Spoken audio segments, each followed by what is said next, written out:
Now, take a guess who's fallen off right now. Not a particular artist, I'm talking about the music industry. I want to talk about this article that was recently published by Billboard. This article is essentially talking about how the music industry is in panic mode right now. That's right. These label executives, they're under a lot of stress as we speak, and it's for a myriad of reasons. Some of those things we're going to talk about in this video as I break this article down. This is something that I think a lot of us already know. The music industry is, yes, generating more money than it's ever been generating. That is a fact. Things are moving so fast. Hundreds of artists are emerging constantly on a monthly basis. There's so much money being poured into music now because there's a crystal clear incentive. I mean, these major labels are signing so many acts on the daily. They are losing a lot of money in the process. Yes, however, they're making so much money back because they're simultaneously banking on so many artists at once. At some point, one of those artists is going to end up the next Ice Spice, and so they stay on that course because it directly feeds into the industry's agenda. This is definitely an important article to go over. I have a lot of very important things to say about this one. So with that being said, let's check it out. Pop stars aren't popping like they used to. Do labels have a plan?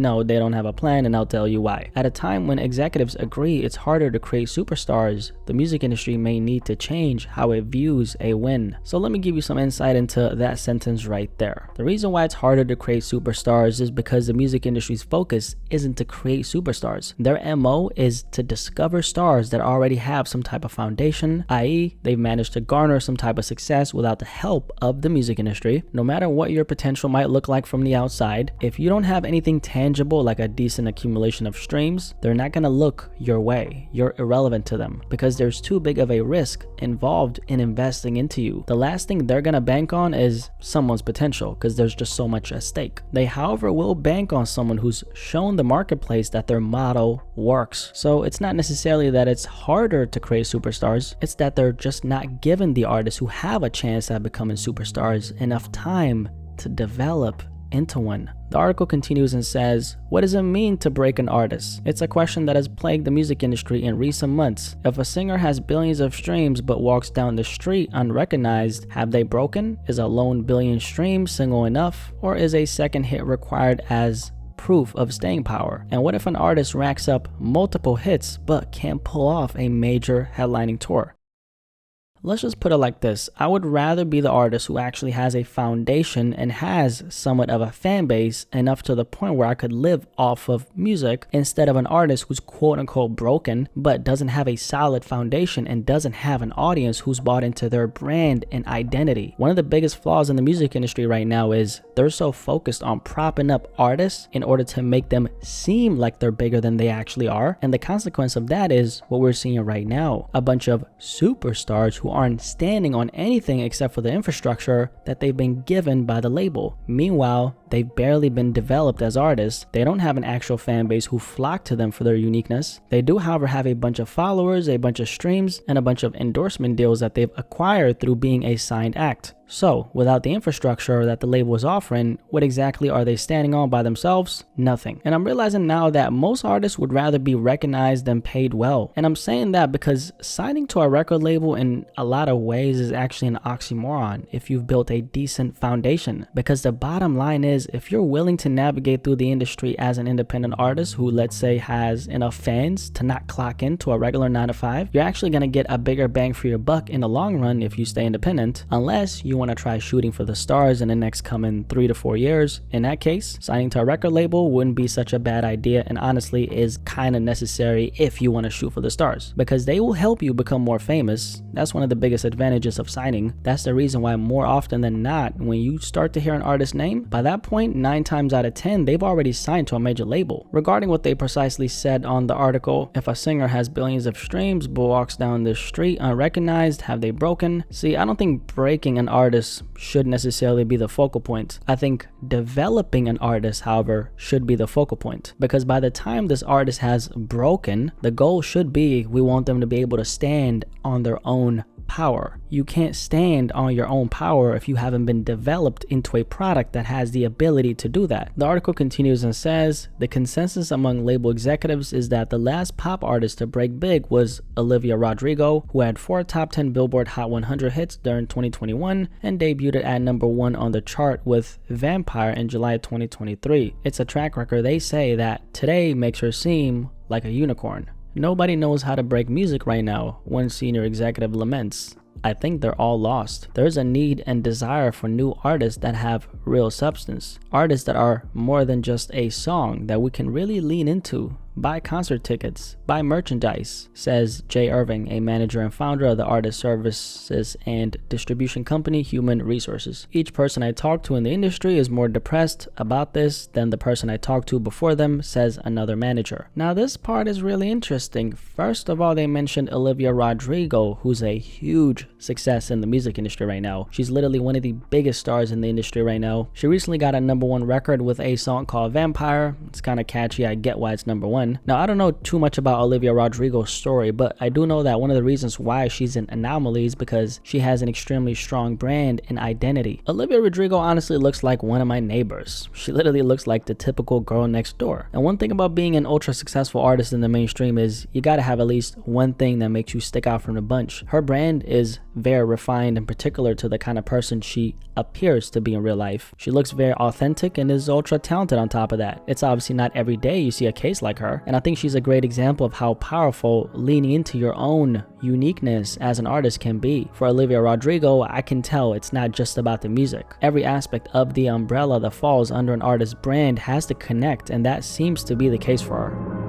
Aside from that, they mentioned something else that was really interesting, and that was the part about how there's a need for new artists that have real substance and artists that are more than just a song. This is probably one of the core issues with the industry now, and it's actually very sad how 90% of the artists who emerge these days literally have zero substance behind them, like zero. And substance, believe it or not, is not just about what you talk about. It's who you are as a person on an intrinsic level. Are you actually a person who can think beyond 1 or 2 layers? Because that actually feeds into your music and your brand. Are you someone who can effectively communicate to a mass of people what your brand entails and make the majority of those people you reach feel like they get a sense of who you are? If you can do that as an artist, I'm not even joking, but you're gonna have a very easy time, because separating yourself from the pack won't be a matter of leaning into a gimmick. It'll be you leaning into your own unique identity. That's not to say that this is the only thing you need to do. What I'm saying is being able to communicate and convey directly and indirectly to the listener who you are on an internal level is really where it's at. Any artist who's reached a very high level can do this to some degree, and this is something that actually takes a lot of skill. Now, how do you develop this is the question. Well, it starts with being able to understand yourself. Before you try to understand and reach people and listeners, you got to be able to reach and understand yourself first, because ultimately people connect with things they feel like understands or represents them. And so, do you understand yourself? The other side of this is that the industry is so superficial now, to the point where they don't know what to do with an artist who actually has a little bit of substance in him. Now, they claim that they want more of these types of artists, but there's not a lot of funds at all being allocated towards these types of artists. They spend more of their budget on TikTok stars now than genuine stars with a lot of potential, because those actual stars haven't proven themselves to work in a marketplace which prioritizes TikTok clout rather than actual talent. Everything is so backwards now, and speaking of what they said later on, each person I talked to in the industry is more depressed about it. So these label executives are literally panicking as we speak, because they know that how the industry is being operated right now isn't a good, long-lasting strategy. It's far from everlasting, and it's quite honestly fumbling in front of their eyes. I could see this coming from a mile away. I mean, it's not hard to pinpoint where they're going wrong. Their priorities are all messed up. Out of 100 acts they sign, 90% barely make the cut or break even, and so they have a roster full of acts they don't have a clue what to do with, because they didn't sign them with the intention of developing them into stars. Most of the people they sign got a hot record off TikTok, and they end up getting signed within the same 6-month period the song song blew up. They have no foundation, no real fan base, no plan for their career, and so the label puts a plan in effect for them. Because if you don't have a plan for your career, they always do. When that plan fails, they prioritize the other acts that are performing a tad bit better, and that's the minority. And then we have a bunch of artists who are left fighting for resources because the internal competition on these labels is sky high. The whole structure of how they're doing things now is just faulty. And there are so many artists who sign to these labels with the hopes of that one day leading to a prosperous, everlasting career, just for them to get shelved within the first 3 years of them signing. Most times, that happens way faster. Some cite the precipitous decline of mass media like radio and the maddening unpredictability of TikTok, and some attribute the feeling of industry inertia to the exhausting intensity of competing for attention in a world where gamers and influencers wield as much clout as music artists, if not more. Every issue that we're facing right now comes down to oversaturation, Bourne says. People are just buried in content. On this next part, the article says, in addition to those factors, executives say, a hit doesn't mean what it used to. It's common to hear grumbles about young acts who have hundreds of millions of plays of a single but can't fill a small room for a live performance. It's easier today for folks to be passive fans, Irving says. That's a fact, by the way. For you to consider yourself really broken, people need to care about you beyond the song. That's a great point. Where's the connectivity? Are people really dialed in a deeper way? Another great point. In addition, both major labels and streaming services are increasingly focused on identifying superfans and finding new ways to extract money from them. And by the way, did you catch that? They're trying to find new ways to extract money from them. The industry being so money motivated now is exactly the thing that's absolutely killed the art. But anyway, I just want to bring that up. Let me continue. If these efforts are effective, the industry will be unable to avoid the reality that these artists with small but passionate followings may generate more business than those with wide, shallow fan bases. So now let's transition to some face cam action to continue the conversation. So here we have the music industry executives acknowledging that they got to come to grips with the fact that how the music industry is being ran right now is far from productive and ideal. I think there's a lot of artists who are also seeing through the smokescreen. Part of the reason why we got here in the first place is because there are so many artists who are willing to give everything away, give away all their power just to make it inside the gates. And the issue with making that the end goal is that you're completely ignoring the possibility that they might not have a clue what they're doing themselves. What is this article telling us? The music industry executives are panicking. They got the infrastructure, but even that can be built on something that's not all that constructive. At the end of the day, the industry is a machine that has to keep on running. And one aspect of keeping the machine alive is you gotta prioritize the engine in order to keep the lights on. The engine in this case is the money has to keep on flowing no matter what. Artists wanna create art while making it big, while still simultaneously pulling in a lot of money and have this infrastructure behind them, not realizing that there's a price you gotta pay to have all that. And don't get me wrong, by the way, there's no right or wrong.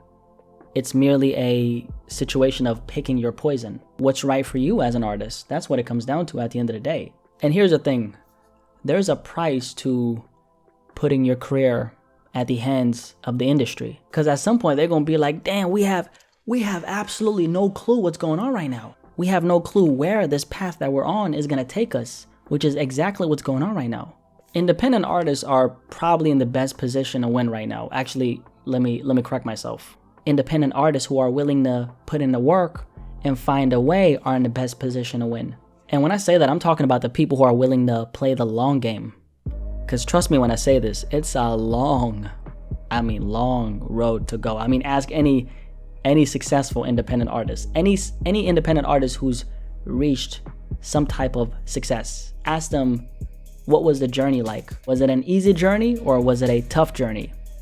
They're gonna say that it was tough. I don't think most artists are actually willing to take the high road, which is why, despite the state of the industry, despite what we've talked about, and despite all the things that are going on, 80% of artists are gonna bite the bullet and still make it their life mission to make it into the industry. If that's what you wanna do, I don't think there's anything inherently wrong with that at all. I just think you gotta do it at the right time. There's just so many artists who would have had a completely different trajectory had they waited an additional 6 months or let's say like a year before they signed to a major label. And the reason why everyone lacks patience is because people want it today. Instant gratification. They want it when they want it, how they want it, and so that has repercussions. Why would you as a creative be so quick to want to give your power away to an industry which its intended purpose is to make money and not aid you in creating better art? It's like everyone is doing a mad dash, Usain Bolt, take the race style towards the industry.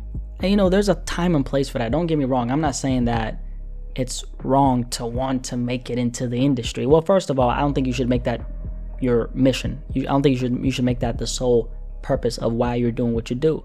Because like I've said before, the industry actually wants to make it inside of you. They actually want you more than you want them. That's what a lot of artists don't realize.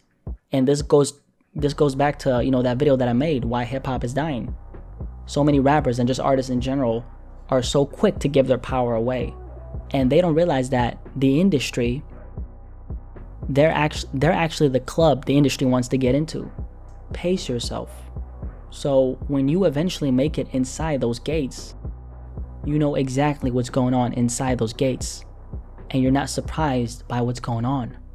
And I just don't want you to get bewildered by it, because like, damn, the game can get dirty. The game, okay? The music industry can get dirty. I mean, some of the most cutthroat motherfuckers you'll meet will be in the music industry. Mark my words. Some of the most cutthroat motherfuckers you'll meet will be in the music industry. That's another conversation for another day, though. It's going to be really interesting to see where things go from here. I'm just really curious as to where this particular shift that we're going through in the industry right now, what that's going to lead to. Because if the music industry is panicking, what kind of precedent is that going to set for the people who eventually want to make it inside? As long as you know your worth and you actually have an exit plan, okay? Exit plan is really important. When things eventually go left, like they clearly are right now, they're going left, you're going to be good because you actually made sure to secure your future. Anyway, the music industry is clearly falling off. Any thoughts on this topic? What you guys think about the topic that I just discussed? I mean, the music industry executives, they're panicking right now. Panicking like a mannequin. They're panicking right now, right? And I think it's interesting to see because the industry has been so money motivated, and what they don't realize is that it's all gonna backfire at some point. That time has come. Time is now, okay? Things are happening right now, live. So I wanna hear what you have to say about it. Curious to hear what you have to say, and I'm out. Peace.